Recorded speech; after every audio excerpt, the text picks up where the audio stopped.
Ngikubingelele mbukeli ngiphinde ngamukele kwesimanzonzo sikulethela zona indaba eyisafika ngaso ke isikhathi umenzi ke uma umfoka amabizela ke usethole ke ukugxekwa okukhulu ke ngabalandeli ke bomculo kaMaskandi ngale nkulumo yakhe ke ayikhiphile ukuthi ke lapha ke endimeni yomculo khona ke ama favorite artist abantu ke asebezovele beqokwe vele lapha ke emncintiswaneni weMother of All Maskandi Festival.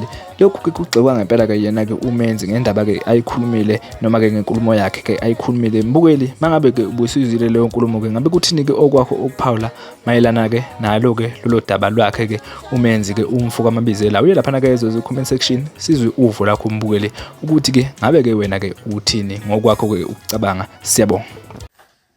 Cha mfoka amabizela mfowethu ugejile ulimi lwakho lushimile uma kuza ey'nkulumweni zemncintiswano. Ingoma yakho mfowethu iphezulu kakhulu iseqophelweni eliphezulu futhi angifisi ukuncikisela nanoyedwa ngifisi ngoba angiyithandi lento ejwayele ukwenzeka kakhulukazi uma umuntu owumculi noma uwumuntu nje kodwa ekutheni into yakho idependele kubantu. Angiyithandi lento ukuthi umuntu afike akuncikisele ngento uma efuna ulungisa. Mina ngizokutshena mfoka amabizela awukakubi nokhakhayo liqinile kwi-competition. Bengikufisela ngane yasekhaya bengikhankasela ama ngithola ithuba lokuthi ngiyafisa mfethu uwine futhi ukuthi bungahleli ku-number 1 kulamasonto amabili adlule akuzange kwangidikibalisa mina akuzange kungehlisa ithemba ngibe mina ngiwumlandeli. Angazi ke wena noma ubungabaza amandla akho mhlambe noma angazi mfowethu kodwa awukwazi ukukhuluma inkulumo okudlinza ngebrand yomunye umuntu. Inkulumo eyokudlinza siyayazi lonto la kuMaskandi and ayithandeki leyo nto mfowethu and baningi abantu angakwazi bayithande leyo nto leyo yabo ngoba uma ukhuluma inkulumo kanje mfowethu ulethe nobufakazi phambi kwabantu ukuthi cha bafowethu mina ngikhuluma ngalento awukwazi ukuthi ngenziwa bethi noma ngento ecabangayo uthi wena hey i-Ladies House iyaposta phuma engapostanga ke kunani kusho ukuthi akusafanele awine lowo muntu ngoba phela ayipostanga. Kanti umcimbi we-Ladies House noma umcimbi we-Mother of All kanti kuvota i-Ladies House kuphela yini mfoka amabizela wonke umculo uyalalelwa owakho uyalalelwa owalo muntu obona ukuthi akufanele engabe ungaphezulu kwakho uyalalelwa nawo futhi njengoba ulalelwa abantu. So angilazi mina igama lokuthi umcimbi busuzitshena ukuthi owakho ngaliphi i-competition.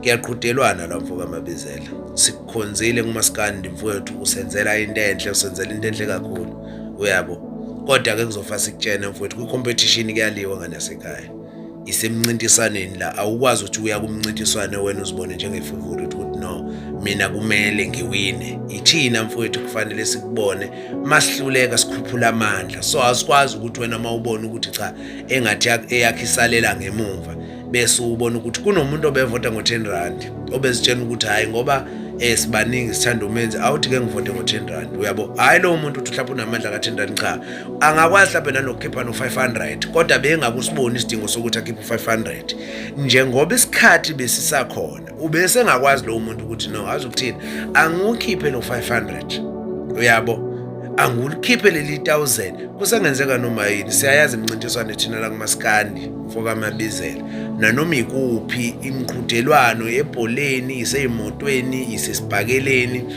nakuphi la kuqhudelanwa khona mfowethu kuyenzeka umuntu ahlale ku-number 1 engezunqobe ekugcineni ngoba unqobo okukhulu kusekugcineni hayi kulamaviki lawa wena osubona ukuthi cha ushawa ngemfe iphindiwe cha mfowethu ugeje kakhulu mfowethu ugeje kakhulu nathi nje usenze nje saba mathinta nyawo ngeke sisakwazi mfowethu ukuthi singaqhubeka nomuntu kwayena ongazethembi. Asikwazi mfowethu ukuthi singabeka ithemba lethu lapho wena ongasalibekile khona usenze nje nathi sabe abantu manje sebedidekile ukuthi sokwenze njani.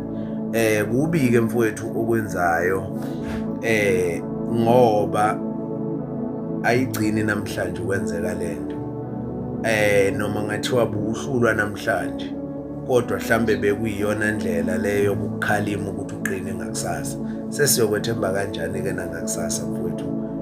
Uma mfoka Mabizela yonke into uzoyithatha ngokuthi kufanele kube yakho, uma usubona ukuthi ayisahambi ngendlela mhlawumbe obubi ukuthi wena kufanele ihambe ngayo, so ukhuluma inkulumo leya nkulumo ekhulumile mfowethu iyaqhatha, inkulumo embi ebulala ama-brand abantu. Yimbi kakhulu mfoka Mabizela leya nkulumo mfowethu. Cha, hayi bafowethu, mina ngeke ngisakwazi ingabe yakithi ukuvotela manje. Ya, uqhubeke bafowethu umcimbi, abavotelwe abavotelwe, umqhudelwano kawuqhubeke ngani zakwethu.